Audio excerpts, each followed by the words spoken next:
समय हो गया।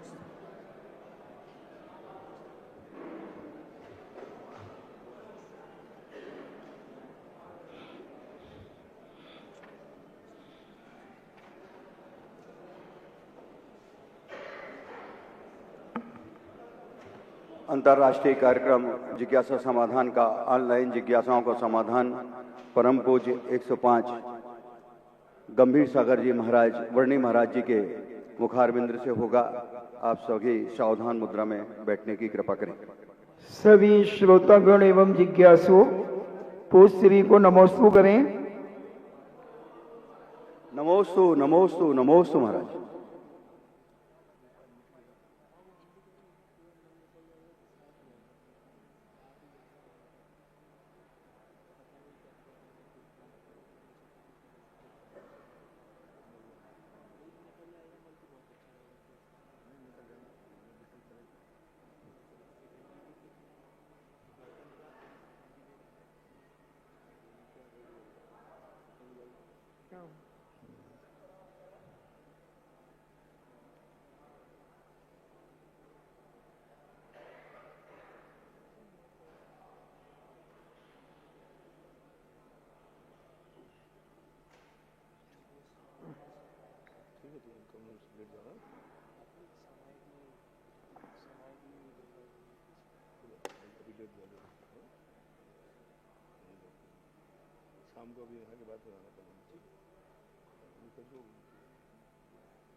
राजीव जैन शिवरार्थी अमर पाटन से पूछते हैं, मेरे आराध्य गुरुवर के चरणों में कोटिशा नमन। महाराज जी, मरण कंडिका ग्रंथ में नारियों के इतने अधिक दोष क्यों गिनाए गए हैं, इसका क्या कारण है? मरण कंडिका ग्रंथ में महिलाओं के दोष गिनाए गए हैं, उसका क्या कारण है? देखो, अब उस समय गिनाए गए, अब आज के समय में जो है सो है, महावीर की जय है। क्योंकि आज का विषमवाद का विषय बनता है, क्योंकि आजकल लोगों को सत्य भी पचाने की क्षमता नहीं है। इसलिए उस संबंध में सर्वज्ञ की वाणी पर संदेह नहीं करना चाहिए। जिन वाणी में लिखा है कोई ना कोई रहस्य है। एक बार पूज्य गुरुदेव के समय पर ऐसे ही कुछ प्रसंग आए थे प्रवचन सार के संबंध में, तो कई लोगों ने उसका महिलाओं को अच्छा नहीं लगा, तो आचार्य ने कहा ठीक है, हम सबके सामने नहीं पढ़ करके कमरे में पढ़ लेंगे। तो फिर वे गाथाएं हम लोगों ने कमरे में पढ़ाई आचार्य जी ने। तो अब आज का समय है ऐसा, क्योंकि ये एक ऐसा सत्य है, धर्म एक ऐसा सत्य है जिसमें स्वयं को घोषणा करना पड़ती है कि मेरे में ये दोष है। भौतिक में अदालत दोषी ठहराती है और धर्म में उस व्यक्ति स्वयं को दोषी ठहराता है। स्वयं को जब दोषी ठहराता है तो वो प्रतिक्रमण कहलाता है। स्वयं जब सजा चाहता है तो वो प्रायश्चित कहलाता है, वो तपस्वी कहलाता है। जब अदालत दोषी ठहराती है, दुनिया दोषी ठहराती है, तो वो अपराधी कहलाता है। हमारे यहाँ जब व्यक्ति स्वयं दोष स्वीकार करता है तो उसे अंतरंग तप में लिया, वह तपस्वी कहलाता है। तो उपवास करने वाला नहीं है, कोई घनघोर तपस्याएं करने वाला नहीं, अपने आप को जो दोषी ठहराता है उसकी बात कह रहा हूं। अपने दोषों की निंदा करता है, प्रायश्चित करता है, वह इतना बड़ा तपस्वी होता है, इतना बड़ा तपस्वी होता है कि जो अपने आप को दोष ठहराकर पश्चाताप करता है, उसके लिए गुरु महाराज भी वंदना करते हैं। यानी वो गुरु का भी गुरु हो गया, क्योंकि उसने अपने दोष स्वयं स्वीकार कर लिए और प्रायश्चित लेने स्वयं पहुंचा। किसी को मालूम नहीं था वो दोष, छुपाना चाहता तो छुपा, लेकिन वो खुद कबूल कर रहा है कि गुरुदेव मेरे से ये दोष बन गया, मुझे सजा दीजिए, प्रायश्चित दीजिए। उसकी इतनी महिमा शास्त्रों में कही कि प्रायश्चित देने वाले गुरु महाराज भी उसकी वंदना करते हैं। तो ये हमारे धर्म शास्त्रों की बातें हैं। और राजनीति के साथ में तो अदालत अपराधी घोषित करती है। तो आज कोई सत्य को पचाने की क्षमता, मैं दोषकृत हूं ऐसा कोई भी कहने को तैयार नहीं है, बल्कि किसी को दोषी कहो तो वो फिर कहता है महाराज फिर मानव अधिकार में जाऊं। कोई महिला आयोग की धमकी देता है, कोई मानव आयोग की धमकी देता है, लेकिन अपने आप को दोषी स्वीकार नहीं करता है। और पितर जैन थांदुला से पूछती हैं, नमस्ते महाराज जी, जो आज है कल नहीं रहेगा, असंभव कुछ भी नहीं है, कल की तैयारी कैसे करें? जो आज है वो कल नहीं है, ऐसा ना मान के जो आज है वही कल होने वाला है। वर्तमान हमारा कैसा है, भविष्य की मंजिल उसी पर खड़ी होगी। वर्तमान का बीज बनता है, भविष्य फसल बनती है। इससे आज यदि हम अच्छे हैं तो कल भी अच्छा होगा, आज यदि हम बुरे हैं तो कल भी बुरा होगा। इसलिए आज अपन अच्छा बनाए। तो नीति तो यही कहती है, आज यदि तुमने अच्छा बना लिया तो कल भी अच्छा ही होगा, ऐसा मानना चाहिए। नूतन जैन दिल्ली से पूछती हैं, नमस्ते महाराज जी, ये सामूहिक उपसर्ग किस कर्म के उदय से, किस कारण से होते हैं? सामूहिक उपसर्ग, सामूहिक उपसर्ग जब सामूहिक पाप भी तो करते हो। सामूहिक जब उपसर्ग होते हैं तो सामूहिक पाप भी तो होते हैं, सामूहिक कसाएं भी तो होती हैं, सामूहिक लड़ाई झगड़े भी तो सामूहिक होते हैं। एक दूसरे का बुरा भी सामूहिक विचारते हो, कभी कस से, कभी कारज से, कभी अनुमोदना से। एक व्यक्ति ने जाकर के हिरण को मार दिया राजा ने, सैनिकों ने तालियां बजा दी। लो साहब, सामूहिक पाप हो गया। किसी ने क्रस से किया, किसी ने कारज से किया, किसी ने अनुमोदना से किया। तो बहुत सामूहिक होते हैं। परिवार में देख लो ना, अब पड़ोसी से झगड़ा हो जाए तो पूरा परिवार एक साथ ग्रुप बना के झगड़ा करता है। राजनीति में देख लो ना, जब चुनाव होते हैं तो ग्रुप बना करके तुम लोग राग द्वेष करते हो। अरे और कहीं सबसे सरल चीज है, जब तुम क्रिकेट देखते हो तो किसी ना किसी पक्ष में तुम हो जाते हो और देखे देखे भावना बात हो, ये जीतना चाहिए और ये हारना चाहिए। लो साहब, तुम्हारा एक ग्रुप हो गया, सामूहिक अशुभ पाप हो गया। ऐसे बात बन जाते हैं। देशना जैन सागर से पूछती हैं, नमस्ते महाराज जी, समय के साथ तीर्थंकरों का वैभव भी नहीं रहा तो किसका वैभव रहेगा? ऐसा चिंतन जीवन में ठहराव कैसे हम ला सकते हैं? तीर्थंकरों का वैभव नहीं रहा, मुझे नहीं समझ में आया। तीर्थंकर का वैभव तो बढ़ता ही गया, इतना बड़ा कि सीमित सुख असीम सुख हो गया। सांसारिक सुख परमार्थिक सुख हो गया। जिस वैभव को तुम वैभव मानते हो, ये वैभव मायना नहीं रखता। यदि ये वैभव मायना रखता तो फिर तीर्थंकर या संसार विषय सुख होता, तीर्थंकर क्यों त्यागे, काहे खो शिव साधन करते, संयम शो अनुरागी। यानी उस सुख से बढ़ोतरी है। चक्रवर्ती ने जब लिया त्याग तो उसने क्या किया? कोटि 18 घोड़े छोड़े, 84 लाख हाथी इत्यादि जग संपत्ति छोड़ी, जीर्ण तृण सम त्यागी। इससे सिद्ध है कि परमार्थ की तरफ बढ़ने वाले का वैभव नाश नहीं होता, बल्कि वैभव के फल में बढ़ोतरी होती है। वहाँ राजा था, मुनि बनने से महाराजा बना, और मुनि महाराजा है, महाराज बन के भगवान बन जाएगा। ये है बढ़ोतरी।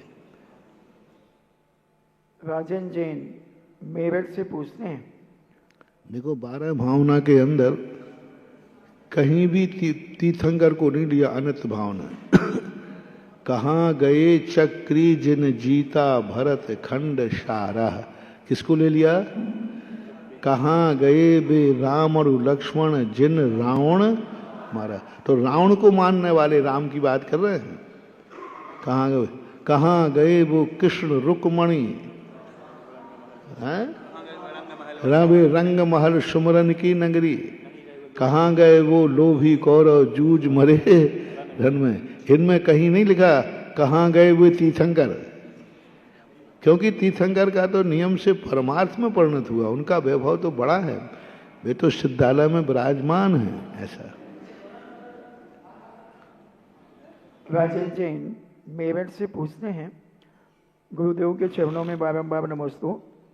बाबा जी, शास्त्रों में ज्ञान को चेतन और श्रद्धा को अचेतन बताया है। गुरुदेव, श्रद्धा अचेतन कैसे है?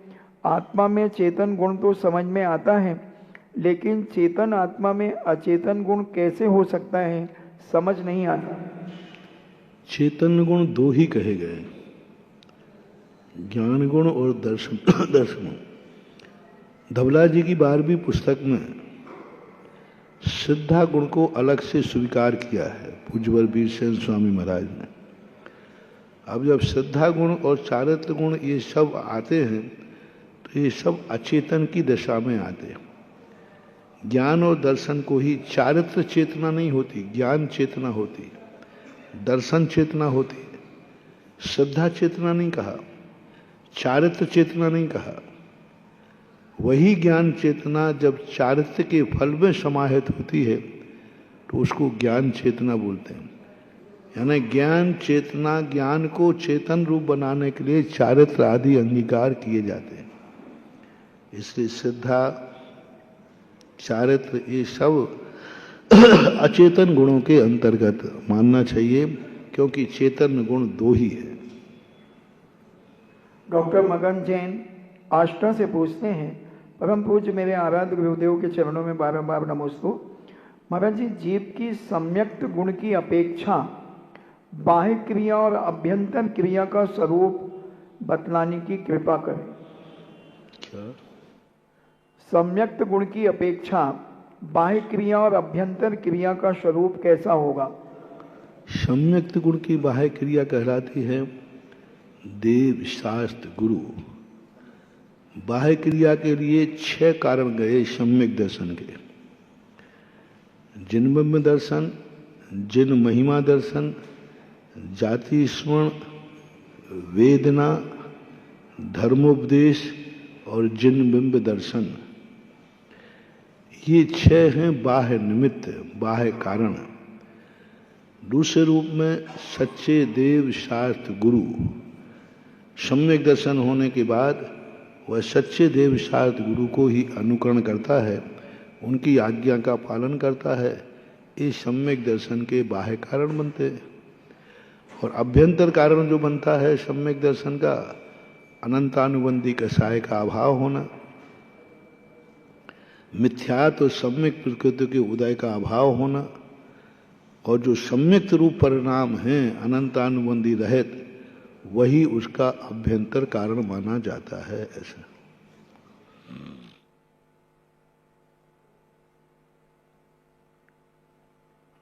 सौम्या जैन सागर से पूछती हैं, नमस्ते महाराज जी, क्या वर्गणा अनंत काल तक रहती हैं? ये कभी नष्ट नहीं होती हैं? वर्गणाएं तो विघटन होती हैं लेकिन वर्गणा कभी नष्ट नहीं होगी। वर्गणाएं तो बनी रहती है, लेकिन वही वर्गणा बनी रहेगी ऐसा कोई नियम नहीं। वर्गणाएं शादी शांत होती है, लेकिन वर्गणा नाम की जैसे कर्म है, अनादिकाल से संबंध चला आ रहा है, तो कर्म की संतति की अपेक्षा अनादि अनंत है, अनादिकाल है। लेकिन पर्टिकुलर कर्म की अपेक्षा से तो इनका अंत होता है, तो वर्गणाएं भी विकसित होती हैं, बनती रहती है।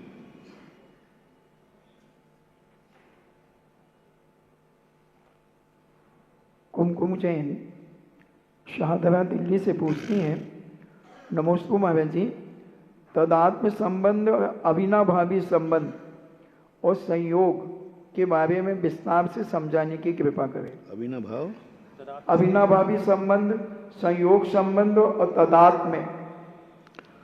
अविनाभाव संबंध कहलाता है जहां यह है वहां वह है, वह नहीं है तो यह भी नहीं है। जैसे धुआं है तो वहां अग्नि है, और जहां अग्नि नहीं है वहां धुआं भी नहीं है। अविनाभाव संबंध कहलाता है। तादात्म्य संबंध कहलाता है परस्पर में यह है तो वह है, वह है तो यह है, दोनों तरफ से होता है तादात्म्य संबंध। धुआं नहीं है तो अग्नि रह सकती है, लेकिन अग्नि नहीं है तो धुआं नहीं रह सकते। अविनाभाव संबंध है। तादात्म्य संबंध में होता है दोनों तरफ से, जहां यह है वहां वह भी है, वह है तो वह भी है। तो इस प्रकार का जैसे गुण गुणी संबंध होता है, ये तादात्म्य संबंध कहलाता है। तीसरा संयोग संबंध। संयोग संबंध कहलाता है दो भिन्न पदार्थों का। जो भिन्न पदार्थ होते हैं उनमें जो परस्पर में संयोग होता है, संयोग संबंध कहलाता है। सुलोचना जैन कटनी से पूछती हैं, नमस्ते गुरुदेव, श्री नंदीश्वर द्वीप में प्रतिमा विराजित करने का क्या महत्व है और 24 में प्रतिमा विराजित करने का क्या महत्व हुआ करता है? महत्व जो होता है भावना और उपयोगिता से होता है। कौन कितनी उपयोगिता से उसका दर्शन कर रहा है, कौन कितनी उपयोगिता उसको हासिल कर रहा है, उसके आधार पर यह स्थिति बनती है। महत्व हर चीज का होता है। मूल्य अलग चीज है और महत्व अलग चीज है। मूल्य बाल्टियों का ज्यादा नहीं होता, लेकिन गाड़ी में बाल्टियों का महत्व 4 करोड़ की गाड़ी को भी निर्मूल कर देगा, वो महत्वहीन कर देगा। तो महत्व हर चीज का अपना होता है। मूल्य भली कम हो या अधिक हो, मूल्यांकन बिल्कुल भिन्न चीज है और महत्व बिल्कुल भिन्न चीज है। बाल्टी का मूल्य कम है लेकिन उसका महत्व कम नहीं है। तो ऐसे ही सब चीज़ें मानना चाहिए कि किसका कितना महत्व है, कौन सी कहाँ विराजमान करने का महत्व है। उस महत्व की तो महिमा अलग ही विचित्र है। मूल्यांकन जो होता है वो तीर्थ क्षेत्र कहलाता है। वहाँ का विस्तार, वहाँ की वर्णनाएं, वहाँ के दर्शन करने का भाव एक अलग ही होता है। अब देखो ना, ये तीनों मंदिरों के दर्शन करके हर व्यक्ति गदगद हो रहा है। तीर्थ का यही मंदिर तुम नगर के मध्य में बना ले तो शायद इतने लोगों के भाव नहीं होते, बन जाते हैं, ठीक है। तीर्थ यात्री नहीं बनाते, कई स्थानों पर लोग बना लेते हैं, मंदिर बनते, नंदीश्वरी बनते, समोषण बनते, तो वो कॉलोनी के गांव के लोग ही दर्शन करते, तीर्थ यात्री ज्यादा। लेकिन जैसे तीर्थ बन जाता है, हर व्यक्ति का मन करता है कि मैं तीर्थ पे जाऊं, क्योंकि तीर्थों के दर्शन करने की एनर्जी ज्यादा है। महापुराण के अंदर आया कि चक्रवर्ती के महलों में मंदिर थे, समोषण में भी मंदिर थे, लेकिन ऐसे तीर्थों का वर्णन करना जहां तीनों लोकों के लोग यानी देवता मनुष्य सब दर्शन करते हो। विजयार्थ पर्वत की श्रेणी में अकृत्रिम चैत्यालय की गंधोदक लेने गया, यानी तीर्थ की स्थापना, तीर्थ का अभिषेक, तीर्थ पर विधान, तीर्थ पर माला, तीर्थ पर सामायिक, तीर्थ के ऊपर जो है वो अनंत अनंत गुणा ज्यादा होता है। उसके प्रति श्रद्धा भाव ज्यादा होता है, उसके परिणाम बहुत अलग होते हैं, ऐसा मन।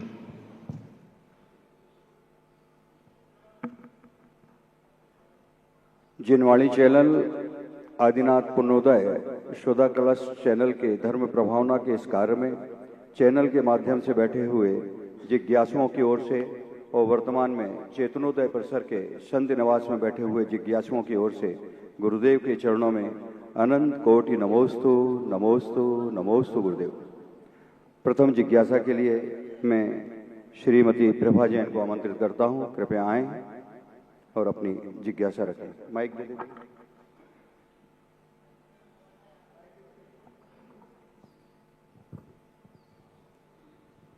स्वामी जी नमोस्तु नमोस्तु नमोस्तु। छुल्लक जी को इच्छामी, भैया जी को वंदना।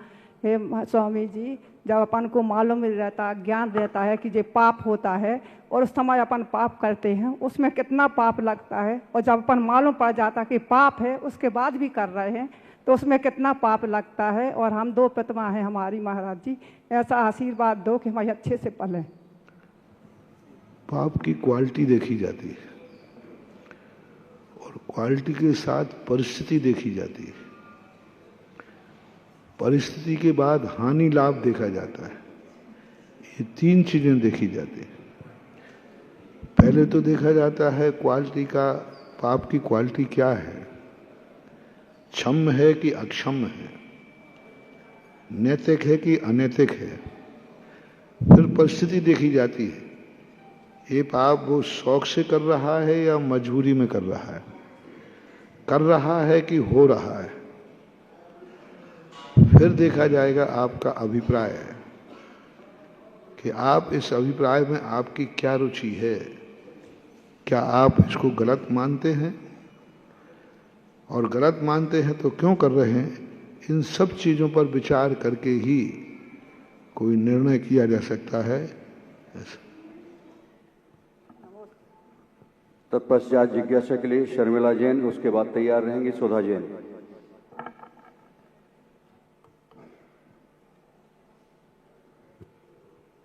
शर्मिला जैन, शिमिला जैन, शिमिला जैन, इसके पश्चात तैयार रहेंगी सुधा जैन। कोटि कोटि नमोस्तु। छुल्लक जी को इच्छामी, भैया जी को वंदनामी। मेरा प्रश्न है, शांति धारा में जंगम प्रतिमा आती है, जंगम स्थावर आता है, उसका अर्थ क्या है? शांति धारा में जंगम और स्थावर शब्द आता है, उसका अर्थ क्या है? जंगम और स्थावर, जंगम का अर्थ होता है चलायमान, स्थावर का अर्थ होता है अजंगम। जंगम अजंगम 2 प्रकार की प्रतिमा है।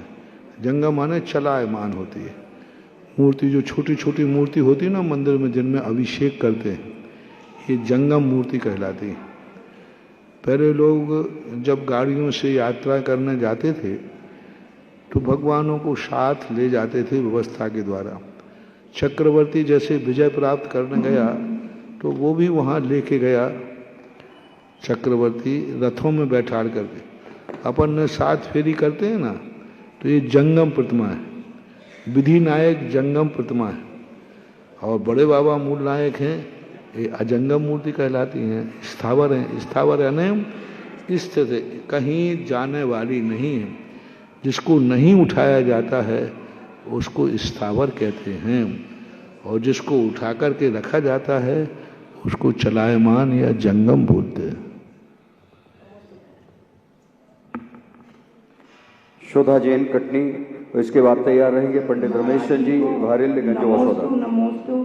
छुल्लक महाराज जी के चामी, ब्रह्मचारी भैया को वंदना। महाराज जी, मेरा प्रश्न ये है कि हम गृहस्थों के लिए प्रतिमा का क्या स्वरूप है, विस्तार से बताइए। और हम व्रत विपरीत परिस्थितियों में किस तरह व्रत पालें कि हमारा व्रत सदोष पालन हो। देखो, प्रतिमाओं का अर्थ तो यही है कि प्रतिमाएं आपको अपने आप में शक्ति प्रमाण रहना चाहिए, और उसकी नियमावली फिक्स है। इतने नियम आपको पालन करना चाहिए।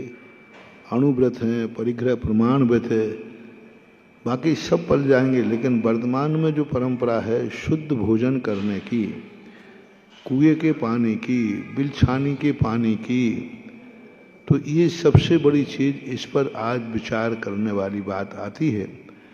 बाकी तो परिग्रह प्रमाण कर ही लेते हैं। संकल्पी हिंसा प्राय जैनियों में कोई भी किसी को संकल्प पूर्वक नुकसान नहीं पहुंचाता है। प्राय जैनियों में कुदरत से पूर्वजों के द्वारा, माता पिताओं के द्वारा ये संकल्प कराया जाता है। बच्चा भी मक्खी को मारता है तो माँ उसको क्या कहती है, नहीं गंदी चीज़, मक्खी को नहीं मारना।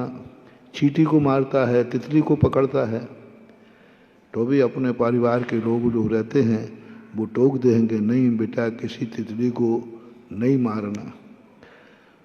तो संकल्प पूर्वक भी व्यक्ति, और ज़्यादा ऐसी बात नहीं, आज दुनिया में सबसे कम मायाचारी जैनियों में कम है, बहुत कम है। छल कपट से डरता है, कर्म से डरता है, ठीक है करता है, लेकिन सोचता भी है कि देखो ये मैं मायाचारी कर रहा हूँ, अच्छी बात, मन में फीलिंग होती है। सबसे कम चोरी जैनियों में है, डरता है, भय खाता है, किसी के दूर डाका डालकर चोरी करने में उसके संस्कार है। सबसे कम विचार कुशील जैनियों में है, डरता है।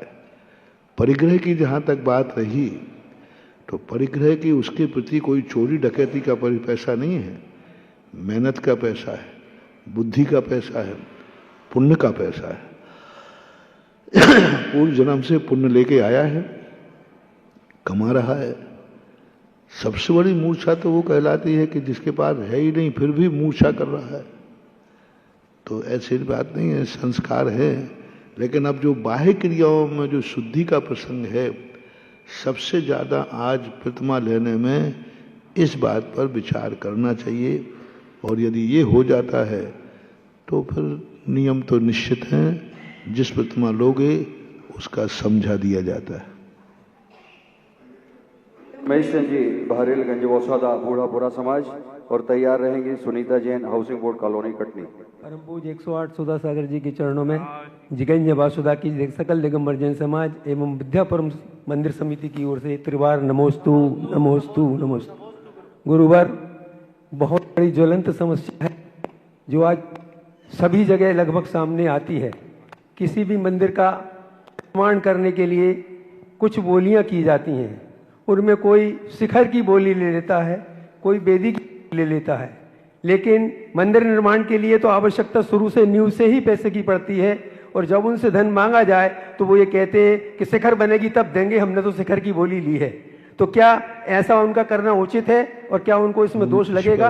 2-3 द्वार प्रवचन दे चुके हैं कि किसी व्यक्ति ने जो वस्तु बोली है उस वस्तु की नींव भी खुद है, तो वो गैंती भी दातार के पैसे से आना चाहिए। कौन सी गैंती खोदते ना, इसलिए आपने देखा होगा शिलान्यास के समय गैंती फड़ुआ किसके होते हैं? हाँ, क्या संकेत है? यानी हे भगवान, गैंती फड़ुआ तसला भी उसी का होता है। मतलब ये सिंबॉलिक है, प्रतीक है कि गैंती फड़ुआ कन्नी ये चांदी की अपन बना देते हैं, लेकिन वो संकेत यही है कि गैंती फड़ुआ भी दातार के हाथ का होना चाहिए। नींव खुदे तो दातार के पैसों की मजदूरी दे जाना चाहिए।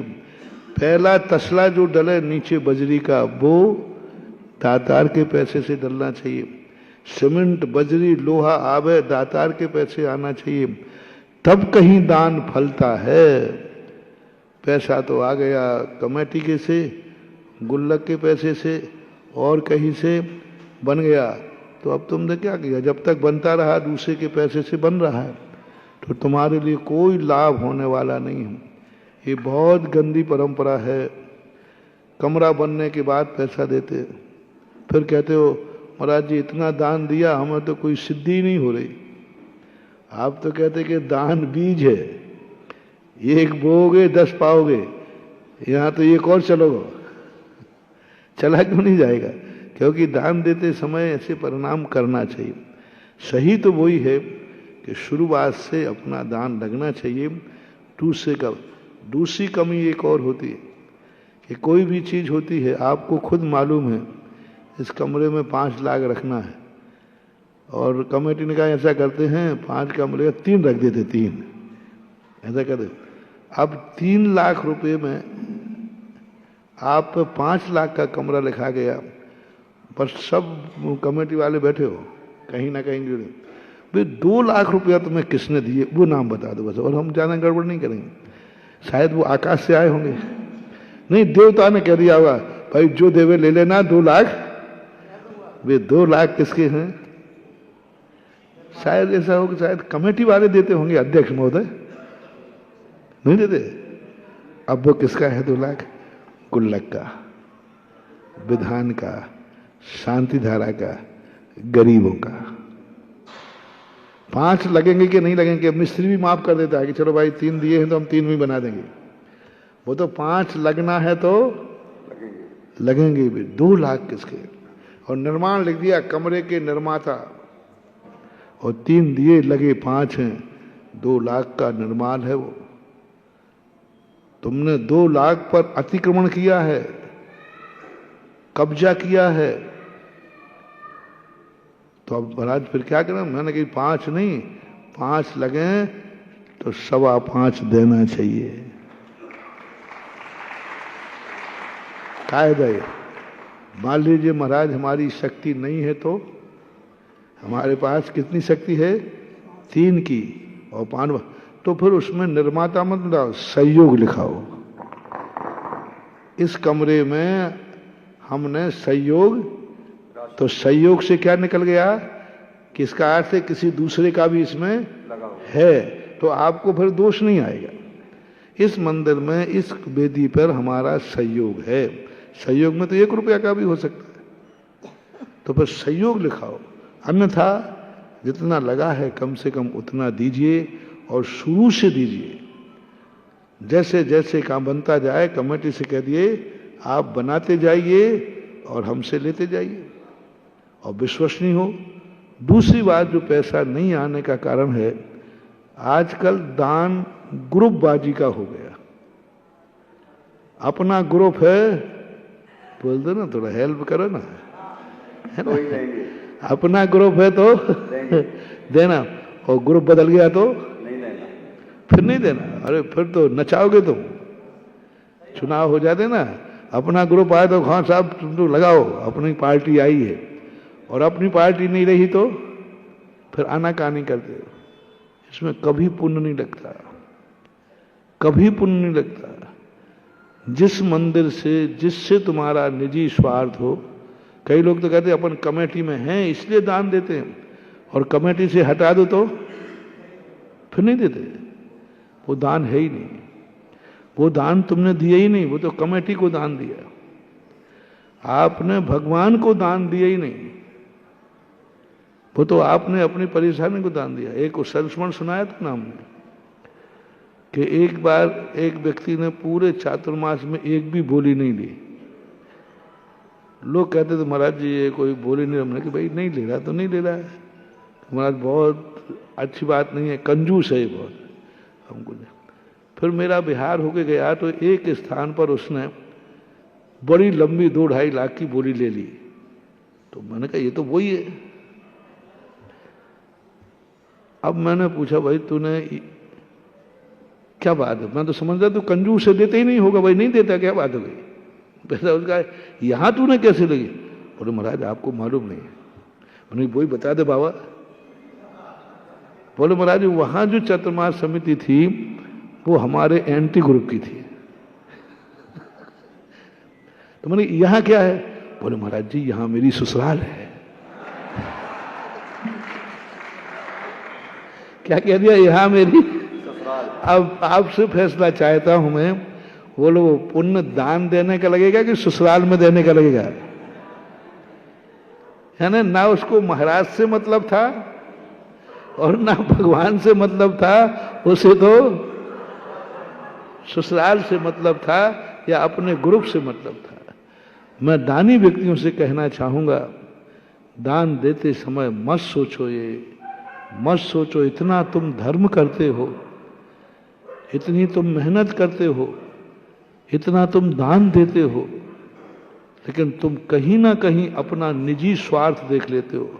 ये मेरे ग्रुप का है, ये मेरे परिवार का है, ये मेरे रिश्तेदार का है, ऐसा मान करके तुम दान देते हो। दान भी जाएगा और पुण्य नहीं लगेगा।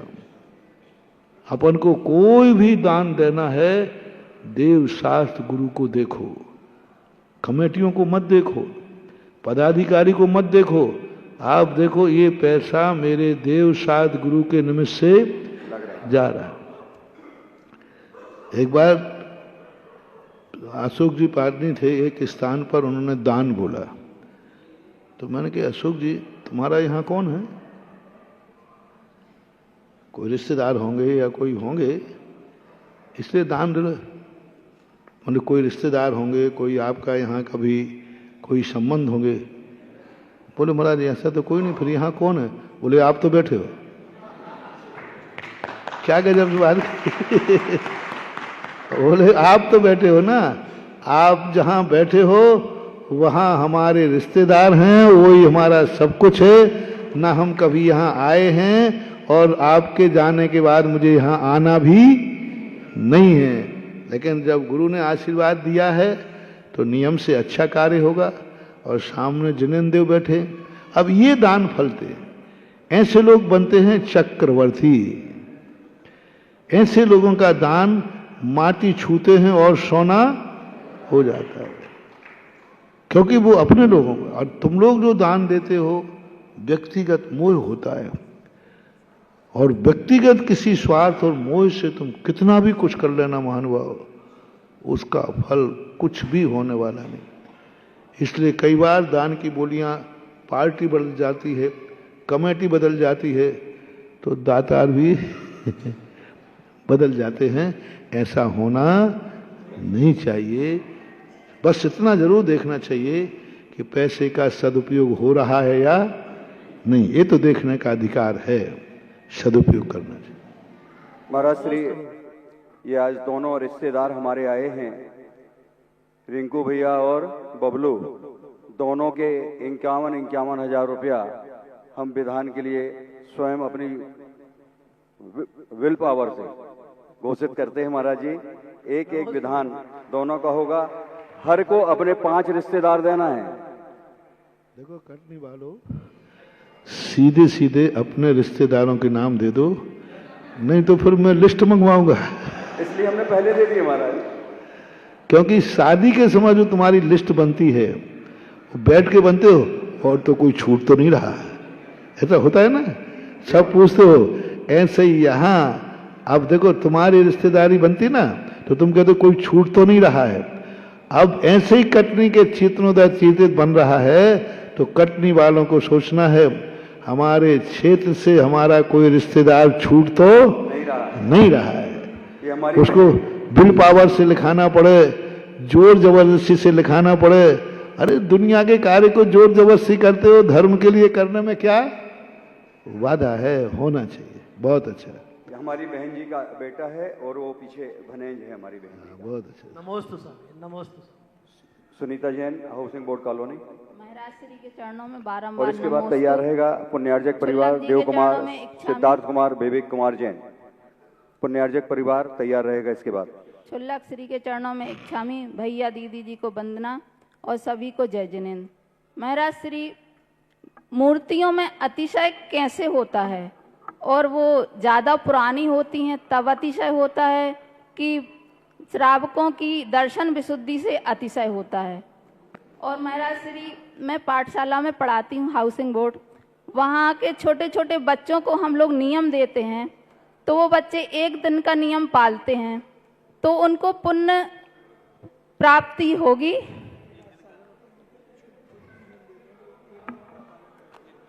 कोई बात नहीं, बच्चे लोग हैं, जितना पालन कर लेते हैं संस्कार देना चाहिए।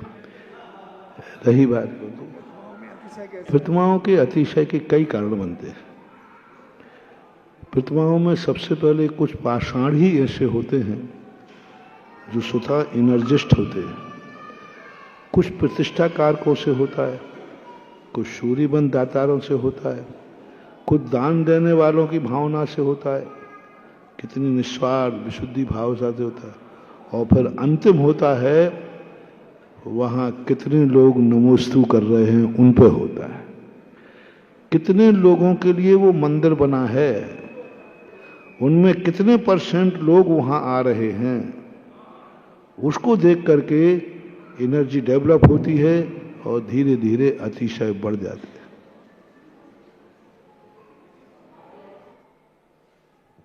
परम पूज्य निर्यापक मुनि श्री सुधा सागर जी महाराज के चरणों में कोटिशय नमोस्तु नमोस्तु नमोस्तु। छुल्लक जी के चरणों में एक शामी भैया जी को वंदना। हे गुरुवर, 24 तीर्थंकरों में उनके समोशरण में 1452 या दूसरे मत से 1459 गणधर परमेष्ठी हुए हैं। ये गणधर परमेष्ठी एक से ज़्यादा, किसी में 84, किसी में 95, किसी में 93, किसी में 116, तो ये क्या एक समकालीन हुए हैं या समय भेद हुआ है? दूसरी बात कि ये मुख्य और सहायक के रूप में वैसे रहे कि इनका कार्य बाकी के जो रहे मुख्य के अलावा उनका कार्य क्या हुआ? और ये गणधर परमेष्ठी भगवान के समोसरण में रहते हुए भी भगवान के सामने क्या केवल ज्ञान प्राप्त करके कर सकते हैं? ऐसे मेरी जिज्ञासा। बहुत अच्छा प्रश्न है। गणधर परमेष्ठी कोई उपाधि नहीं है। जैसे आचार्य, उपाध्याय आदि होते हैं, ये उपाधि नहीं है। गणधर परमेष्ठी एक योग्यता है।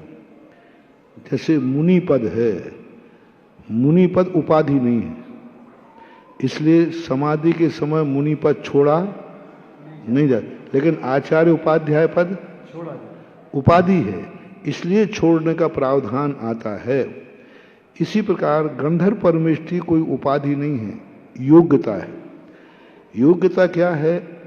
एक अंतर मुहूर्त के अंदर जिनको संपूर्ण रिद्धियां प्रकट हो जाती हैं, वो गणधर परमेष्ठी के योग्य हो जाता है।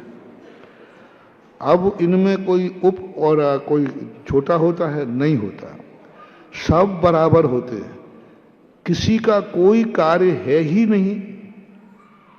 समूषण में गणधर परमेष्ठी का कोई भी कार्य शास्त्रों में नहीं लिखा गया कि इनका यही कार्य है। सभी गणधर परमेष्ठी भगवान की वाणी सुनते हैं, धारण करते हैं और उसके रूप में उसको द्वादशांग का रूप दे देते हैं। मुख्य गणधर देवा, प्रति गणधर देवा, ये कथन जो है ये हमारी भक्ति में आता है, सेकंड को अपन प्रति। लेकिन सभी गणधर परमेष्ठी बराबर होते हैं, एक कुछ भी किंचित मात्र भी हीनाधिकता नहीं होती। और सभी परमेष्ठी श्रवण करते हैं, जीवन भर वहीं समोषण में रहते हैं दीक्षा के बाद। एक ही काल में सभी गणधर परमेष्ठी हों ऐसा कोई नियम नहीं। पूज्यवर जिनसेन स्वामी ने महापुराण के अंतर्गत जब भगवान ऋषभ देव को केवल ज्ञान हुआ, उस समय प्रथम गणधर वृषभ सेन बने और 71वें नंबर का गणधर बना चक्रवर्ती का सेनापति। अब चक्रवर्ती का सेनापति कितने दिन के बाद जाएगा वो दीक्षा लेने? चक्रवर्ती तो जब केवल ज्ञान के समय ही उनको चक्रवर्ती की उत्पत्ति हुई।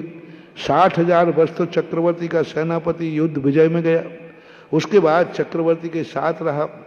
अंत में जो चक्रवर्ती का सेनापति 71वें नाम का गणधर जय कुमार सुलोचना का पति था, उन्होंने जब दीक्षा ली तो एक अंतर मुहूर्त में संपूर्ण रिद्धियों को प्रकट किया और वो 71वें नाम का गणधर परमेष्ठी बने। महावीर स्वामी के जितने गणधर थे वे सब एक साथ दीक्षित हुए, इंद्रभूति आदि। बाकी और जितने गणधर हैं सब भिन्न भिन्न काल में हुए, इसलिए एक साथ पूरी गणना नहीं है, ये संचय काल है। दूसरा प्रसंग है कि इनको केवल ज्ञान होता है। ऋषभ देव जब भगवान थे वहां पर, उसी के बीच में गणधरों को मोक्ष होने की स्थिति आती है। केवल ज्ञान भगवान महावीर स्वामी के गणधर को किसी को केवल ज्ञान उनके निर्माण के बाद हुआ, लेकिन ऋषभ देव के गणधरों में कई गणधरों को केवल ज्ञान होकर मोक्ष की प्राप्ति हुई। और केवल ज्ञान तो हुआ ही, जैसे भगवान के समूषण में इन्हीं जय कुमार का बात आती है, उनको समूषण में केवल ज्ञान प्राप्त होकर के और वो केवली भगवान के रूप में प्रसिद्ध हुए। इसलिए बीच काल में भी केवल ज्ञान हो सकता है, बाद में दीक्षा हो सकती है, एक साथ होना। लेकिन ये निश्चित है जब तक वो रहेंगे समोषण से बाहर नहीं जाते, सर्व निराहारी होते, आहार को भी नहीं उठते, मलमूत्र भी नहीं होता, 24 घंटे समोषण में जागृत अवस्था में रहते हैं, निद्रा भी नहीं आई उनको, क्योंकि समोषण में दिन रात होता नहीं, हमेशा। दूसरा प्रसंग है जब वो भगवान की स्थिति बनती है मौन की, उस समय वो स्तूप बने हुए हैं, वहां गंधर्व परमेष्टि अलग से उपदेश देने का उल्लेख मिलता है, लेकिन वो 12 सभागार श्री मंडप में जो स्तूप हैं उससे बाहर नहीं आते। एक बार जाने के बाद वो समोषण के श्री मंडप में ही रहते हैं, भगवान के साथ ही विहार करते हैं, सर्व निराहारी होते हैं, मोक्ष जाने में केवल ज्ञान होने में कोई बाधा नहीं है, एक साथ दीक्षित होना जरूरी नहीं, ऐसा माना। जय श्री जैन, मगन जैन वरदान, और इसके बाद तैयार रहेंगे तीर्थोदय चमत्कारोदय तीर्थक्षेत्र कमेटी कोषाध्यक्ष मनोज जी जैन। समस्त तीर्थक्षेत्र कमेटी खड़ी होगी। हे गुरुवार त्रिवार नमोस्तु, छुल्लक महाराज जी को इच्छामी और भैया जी को वंदना। गुरु जी, मेरी छोटी सी शंका है कि जो नंदीश्वर द्वीप में मूर्ति विराजमान करवाते हैं उनकी क्या महिमा है? अभी तो बताइए सवेरे। दूसरा प्रश्न। चलिए रीता जैन कुआं वाले खड़े हो जाएं। हे गुरुवार, छत्र चढ़ाने वाले भक्त कितने भवतारी होते हैं? ऐसा कोई नियम नहीं। नमो।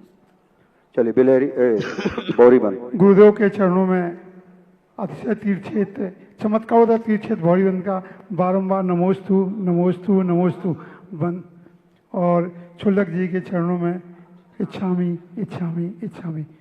गुरुदेव, भक्तांबर पाठ हम लोग करते हैं रात्रि में, और मंदिर में अति उत्साह में अभी भक्तांबर पाठ कर रहे हैं, तो अति उत्साह में होता, पहले हम लोग 5 दीपक जलाकर करते थे, किंतु कुछ नवयुवक लड़के आए, बोले 5 नहीं 48 दीपक जलना चाहिए। फिर 48 के बाद कह नहीं 9 मंडल बनाओ, हर मंडल में 48 दीपक जलना चाहिए।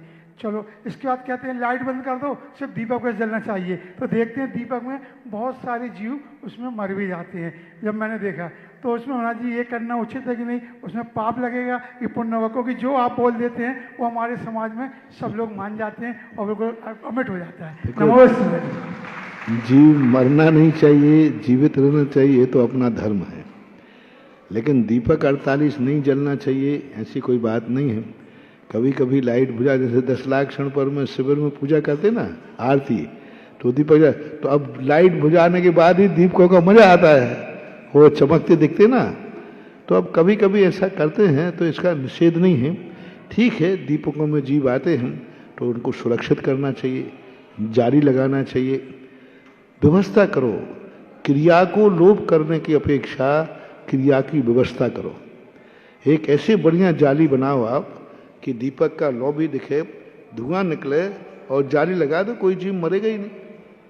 तो व्यवस्था करना चाहिए। आजकल देखो बड़े बड़े अखंड दीप तीर्थ क्षेत्रों पे अपन देखते हैं, रात में खुले रख जाते हैं, सुबह कितने जीव मिलते उसमें, मच्छर वगैरह मिलते ना। तो अभी ये अपनी भूल है। अखंड दीपक जलाना है तो अखंड दीपक की योग्यता बनाओ, एक बढ़िया जाली बनाओ, ऐसी धुआं भी निकलता जाए और वो क्या हो जाए, ढका रहे, ढक्कर उठाओ चाय की छन्नी जैसे, और दीपक डाल दो। व्यवस्था करना चाहिए। और व्यवस्था नहीं करके फिर तुम कहो तो देखो कितने जीव मर रहे हैं। जीव नहीं मर रहा, दीप तो जब भी दीपक जलेगा मरते ही आए हैं, लेकिन सुरक्षा करो। व्यवस्था करना अपना काम है। पंखे लगा देते हो, चिड़िया कट जाती है, तो अब पंखा तो तुम बंद करने वाले नहीं हो, तो जाली लगा लो, सुरक्षा हो जाएगी। तो सुरक्षा करना अपना काम है, जलाने में कोई बाधा नहीं है, जला सकते हैं, व्यवस्था करना चाहिए। रीता जैन कुआं वाले, रीता जैन कुआं वाले महाराज जी, समय भैया समय नहीं बचा। रीता जैन कुआं वाले। छुल्लक जी को इच्छामी। मेरा प्रश्न यह है महाराज जी, दुख पीछे देखता है, चिंता इधर उधर देखती है, लेकिन विश्वास हमेशा आगे देखता है। मेरी शंका का समाधान कीजिए।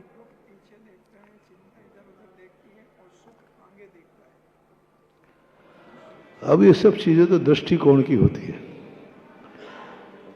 दुख पीछे देखता है, ये सब चीजें हमारे सोच है। ज्ञानी व्यक्ति पीछे का दुख नहीं देखता, ज्ञानी व्यक्ति आगे का दुख देखता है कि आगे क्या दुख आने वाला है, मैं यदि ऐसा करूंगा तो ये दुख आएगा। ये ज्ञानी का सोच है। अज्ञानी सोचता है पीछे के दुख, ज्ञानी तो भविष्य के दुख पर विचार करता है कि ऐसा करने पर कौन सा दुख आएगा। और ज्ञानी चिंता करता ही नहीं है, वो तो चिंतन करता है और सुख भविष्य का देखता है। ये बात ठीक है, साधु पुरुष वर्तमान में कष्ट उठाता है भविष्य के सुख के लिए, ऐसा बना। चलिए सोनल जी। जगत गुरु सुधा सागर जी के चरणों में ट्रांसपोर्ट परिवार का तीवार नमोस्तु नमोस्तु नमोस्तु। ती छुल्लक जी के चरणों में इच्छामी।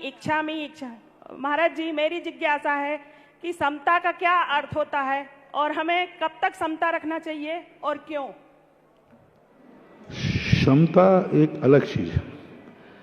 समता में शत्रु और मित्र की बराबरी होना चाहिए। जो व्यवहार हम मित्र के साथ करते हैं वही शत्रु के साथ करना चाहिए।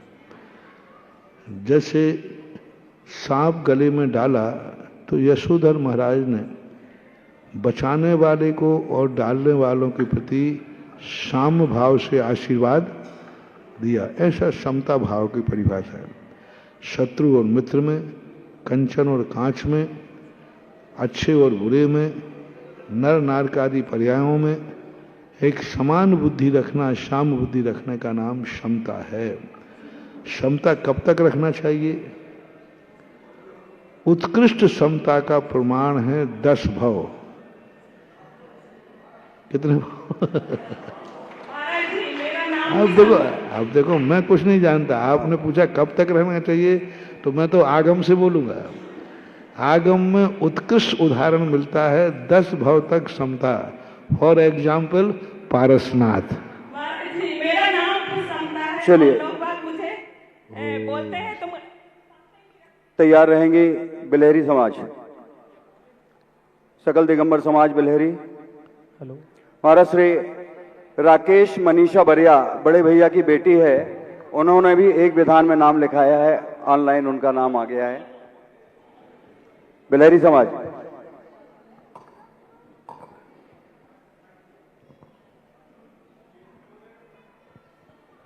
हेलो।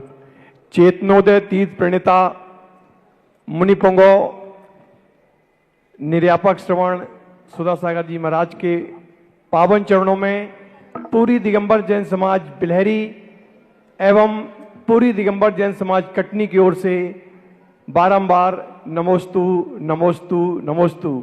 महाराज श्री, मैंने साथ में कटनी का नाम इसलिए लिया कि कटनी और बिलहरी का बहुत गहरा संबंध है और वैसा ही संबंध है जैसे आप बड़े भाई और गुरुदेव प्रमाण सागर जी छोटे भाई, चेतनोदय तीर्थ बड़ा भाई और अक्षय छेद बिलहरी छोटा भाई। मेरी जिज्ञासा है गुरुदेव कि मुझे ना आगम का ज्ञान है और ना ही मुझे शास्त्रों का ज्यादा ज्ञान है। मैंने न भगवान महावीर को देखा, न मैंने भगवान पार्श्वनाथ को देखा, न मैंने भगवान राम को देखा, न मैंने 24 तीर्थंकरों में किसी को नहीं देखा। यदि मैंने देखा है तो वर्तमान के वर्धमान आचार्य गुरुदेव विद्यासागर जी भगवान को देखा है।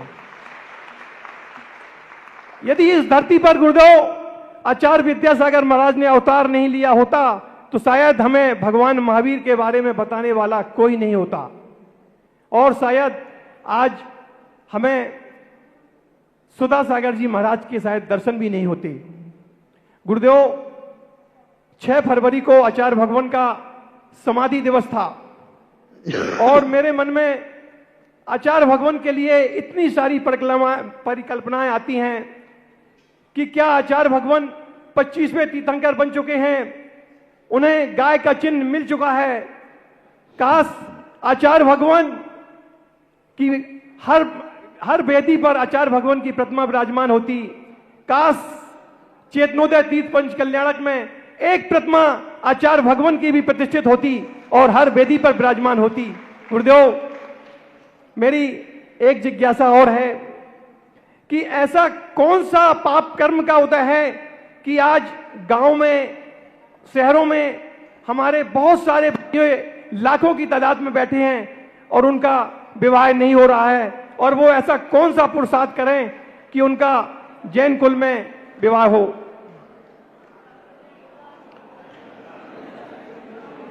आपकी शंकाएं ऐसी हैं, कई बार भावना महत्वपूर्ण नहीं होती है, आगम और गुरु आज्ञा महत्वपूर्ण होती है। एक बार आचार्य से हम लोगों ने कहा था कि महाराज भावना को प्रधानता देंगे गुरु आज्ञा को, तो उन आचार्य ने कहा गुरु आज्ञा समस्त भावनाओं में श्रेष्ठ है।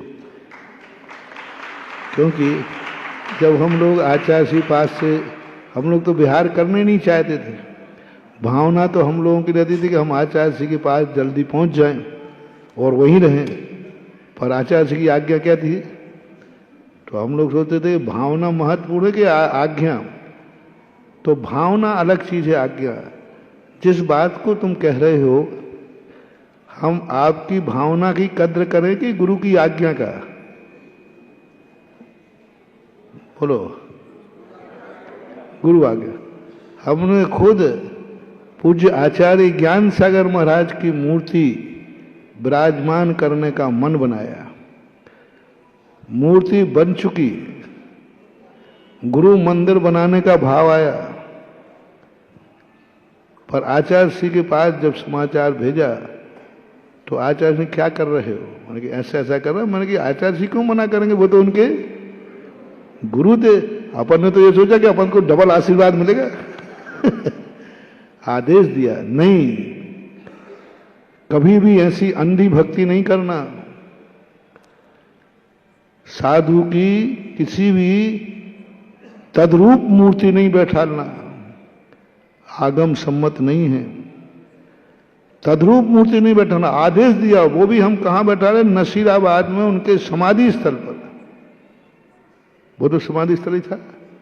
आदेश दिया, मन की महाराज जी सबकी भावना है, और बोले भावना नहीं, आज्ञा। आदेश ये नहीं करना है। स्पष्ट 3 बार का हम लोगों ने फिर भावना व्यक्त की। आदेश नहीं, बिल्कुल नहीं, आगम की आज्ञा नहीं है। और आप कल्पना करो, सारी मूर्तियां मुनियों की बैठाल दो तो सबके कोई ना कोई गुरु होते हैं, फिर कितनी बैठा लोगे? तो कोई है आचार्य शांति सागर की, आचार्य कुंद कुंद भगवान की, बहुत सारे आचार्य जी ने हमें हमसे कहा है। कितने आचार्य हो चुके? बोले हमारे भी तो गुरु थे ज्ञान सागर, तुम्हारे तो दादा गुरु, हमारे तो गुरु थे, साक्षात गुरु थे। और उन्होंने ये बात का आदेश दिया। तो स्टेचू के संबंध में उन्होंने कहा, स्टेचू होती ना जो पूजा नहीं होती, स्टेचू बैठाल की बात है, वो बात अलग है, लेकिन मूर्ति नहीं बैठेगी। तुम्हारी जैसे भावना करने वाले मैं सब भावनाएं कर चुका हूं, तुम ही नहीं हो उनके ओरिजिनल चेला हूं मैं, ओरिजिनल, तुम तो डुप्लीकेट हो। आचार्य जी की एक आवाज पर पूज्य आचार्य ज्ञान सागर की प्रतिमाएं मंदिर मंदिर नहीं, घर घर में बैठ जाती है।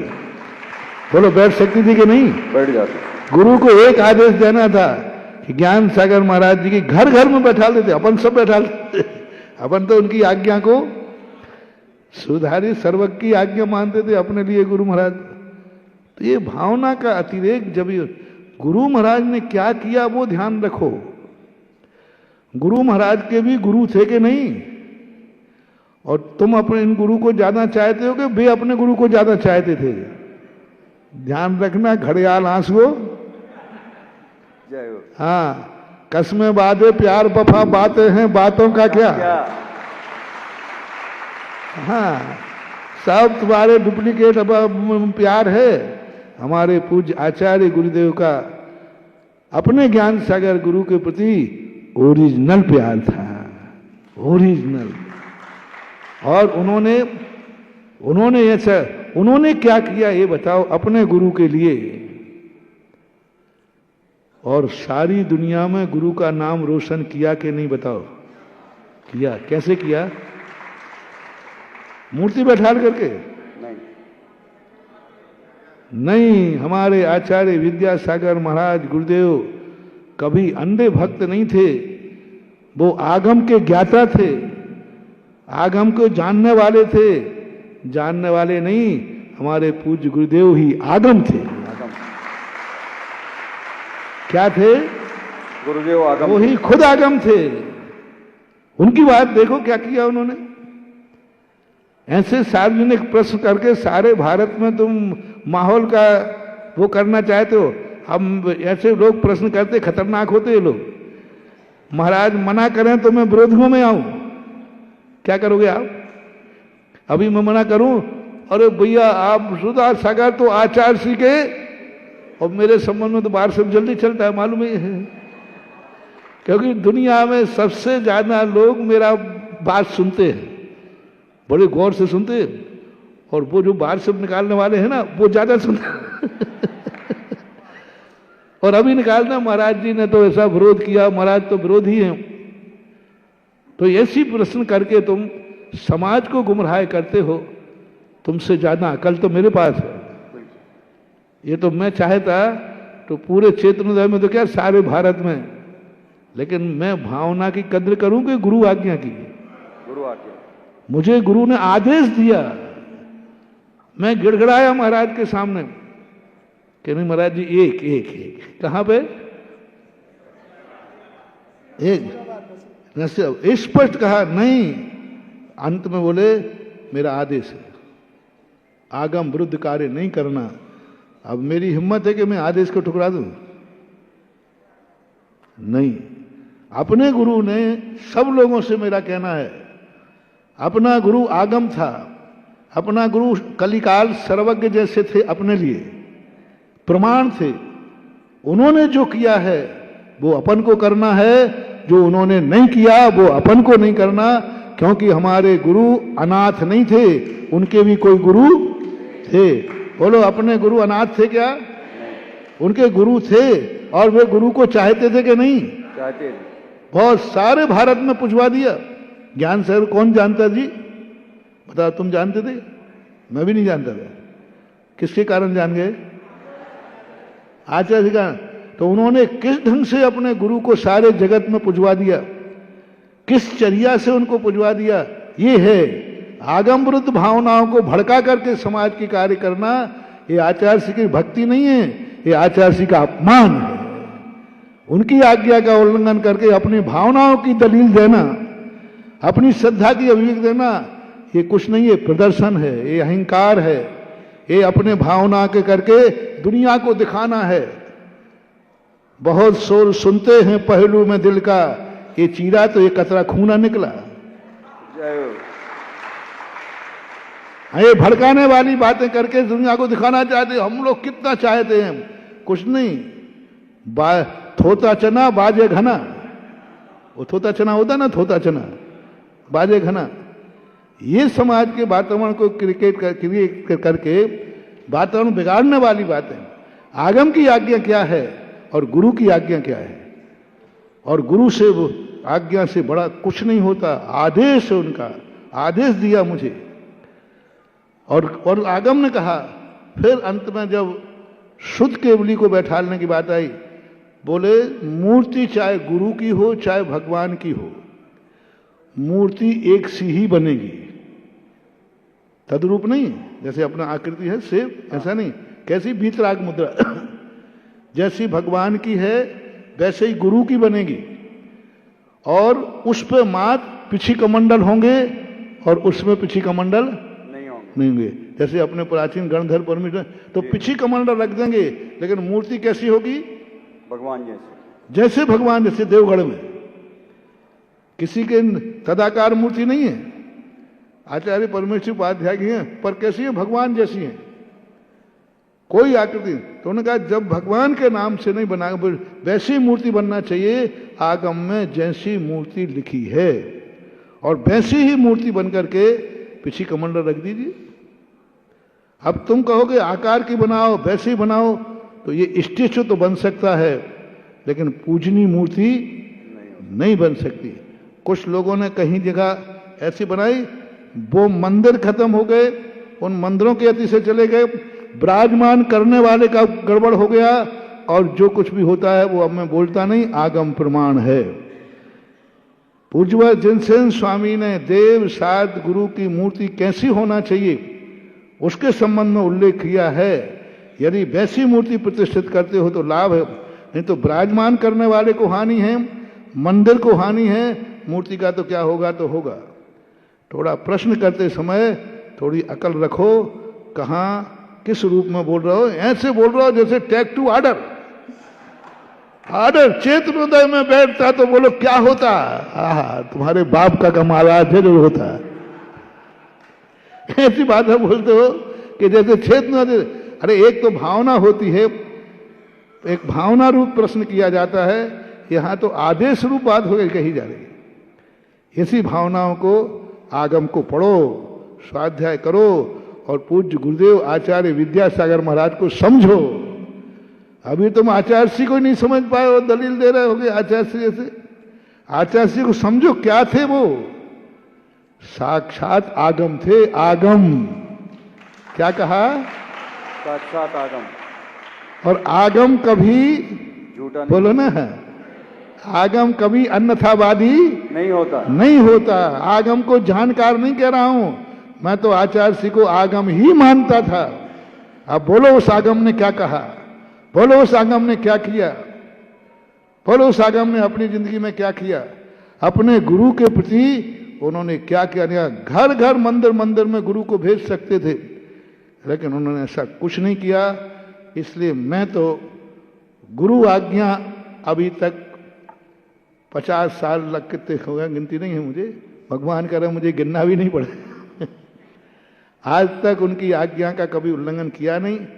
भगवान करे भविष्य में भी ऐसी बुद्धि धन बनी रहे, और वही मेरे लिए प्रमाण है, वही मेरे आगम हैं। मैं तो जब भी कोई कार्य करता हूँ उनको स्मरण में लाता हूँ कि मेरे गुरु की भावना क्या थी, उन्होंने क्या भाव था, क्या आदेश दिया था, क्या मुझे तो उनकी भावनाओं को अनुसार ही अपने जीवन में हमेशा। हमारे योग सागर जी महाराज हैं, वो हमेशा कहा करते हैं, अभी कुंडलपुर में भी कहा, अभी बताते और बार का, कि हमें कुछ नहीं करना है, हमें तो गुरु जो आज्ञा दे गए हैं उसका पालन करना है। योग सागर महाराज जी ने कहा था, मुझे कुछ नहीं करना है, ना मुझे कोई चाहत है, ना मेरी कोई इच्छा है, लेकिन एक भावना जरूर है कि हमें गुरु की भावना को पूरा करना है, और गुरु ने जो आज्ञा दी है उसका पालन करना है। ये महाराज योग सागर जी का कहना था, मेरा भी यही कहना है, और मेरा कहना है मानो तो आप लोगों को भी मानना चाहिए, यही मानना चाहिए। महाराज श्री आपके भावना के अनुरूप जो भक्तांबर विधान में नाम आए हैं, राकेश, मनीषा, प्रकर्षी, प्रियश, बरिया, बेंगलोर, बड़े भैया के दमाद हैं, बेटी है। विधान भक्तांबर में श्रीमान मुकेश, सीमा, हेमलता, शुभम, युवराज इंदौर, और श्री प्रमोद जैन, मीना जैन, आशुतोष जैन, शास्त्री परिवार कटनी, श्री वर्धमान जैन, सिद्धार्थ जैन, सतना, श्रीमती इंदिरा जैन, अंकुर जैन, सुभाषनगर, महाराजपुर, जबलपुर, श्री सुरेंद्र कुमार सार्थक जैन, संजुल जैन परिवार, श्री मनोज जैन, श्रीमती रीना जैन, पारस, ईसा, समस्त गुरहा परिवार, मनोज देसर, श्री आलोक जैन, संगीता जैन, आकाश जैन, एडवोकेट, आनंद विहार कॉलोनी, ब्रह्मचारी, सविता दीदी, माया दीदी, साधना दीदी, बंटी संजीव सिवड़ी परिवार, श्री सुभाष चंद्र, सविता जैन, अभिषेक, प्रज्ञा, देवर्षि, हिमांशु, प्रज्ञांश, उत्कर्ष, पवई वाला परिवार, श्री ज्ञानचंद, संतेन्द्र कुमार, अवनव, मुलायम जैन, पवई पन्ना परिवार, नितिन जैन, पवई पन्ना परिवार, श्री सतीश जैन, भावना जैन, आर्या, अक्षता, कृति बुक डेपो, श्री सरोज जैन, स्वतंत्र कुमार जैन, शशांक जैन, इटारसी, श्रीमती शीलाबाई, सुधीश, आवास, साक्षी जैन, कोयलावाला परिवार, श्री आनंद जैन, शोभा जैन, अभय, कमलेश, नवीन, रेखा जैन, श्री सुरेंद्र जैन, सजल जैन, सार्थक जैन, खबरा वाले, स्वर्गीय श्री नरंजन जी जैन, शोभा जैन, अमन जैन, वर्षा जैन, सपना जैन, भोपाल, श्री सुबोध कुमार जैन, सुनीता जैन, डॉक्टर स्वजस मोदी, अक्षत मोदी, बाकल, श्री दिनेश चौधरी, सुमन चौधरी, ऋषभ ट्रांसपोर्ट परिवार कटनी, राजकुमार जैन, जैन वस्त्रालय कटनी। इस प्रकार से हमारे पास लगभग 85 नाम अभी तक हुए हैं। मैं सभी से अनुरोध करूंगा, बाहर से जो पधारे हुए हमारे अतिथि हैं उनसे भी, और जो रिश्तेदार यहाँ पर आपके हैं उनसे भी, और जो यहाँ बैठे हैं वो अपने कम से कम 5-5 रिश्तेदारों की लिस्ट है हमें दें। 3 महाराज जी आज हमने पूरे कर लिए, 3 पूरे किए आज हमने। 2 जोन आए थे और एक फोन से ऑनलाइन पे आ गया। मैं अभी तुम्हारी लिस्ट उठाऊंगा आमंत्रण की, कहाँ कहाँ। और आज की आरती के लिए पुण्यार्जक परिवार, शास्त्री परिवार तैयार रहेगा। देव कुमार जी जैन, सिद्धार्थ जी जैन। सभी लोगों को यह बात, बहुत बड़ी बात है ना, जो बात कही जा रही है इसमें बहुत बड़ा संकेत है कि अपने रिश्तेदारों को धर्म से जोड़ना चाहिए। देखो, एक स्थान पर, एक मंदिर में ओम शांति, सुनो वहीं खड़े खड़े सुनो, ओम शांति। एक स्थान पर एक भक्त ने एक ओम शांति, क्यों नहीं सुन रहे तुम लोग? रुकिए अभी।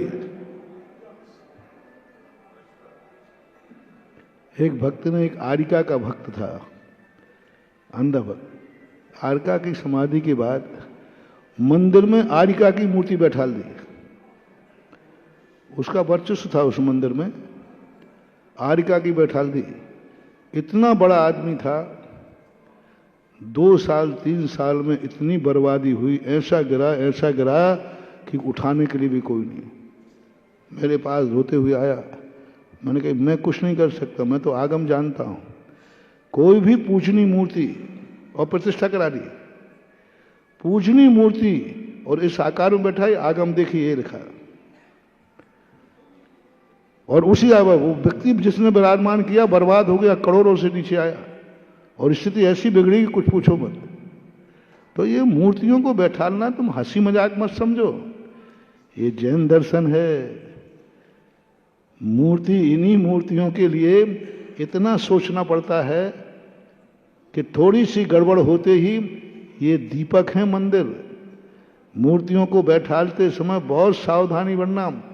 बहुत अच्छी बैठ गए तो प्रकाश ही प्रकाश है, और चूक गए तो हाँ ऐसा।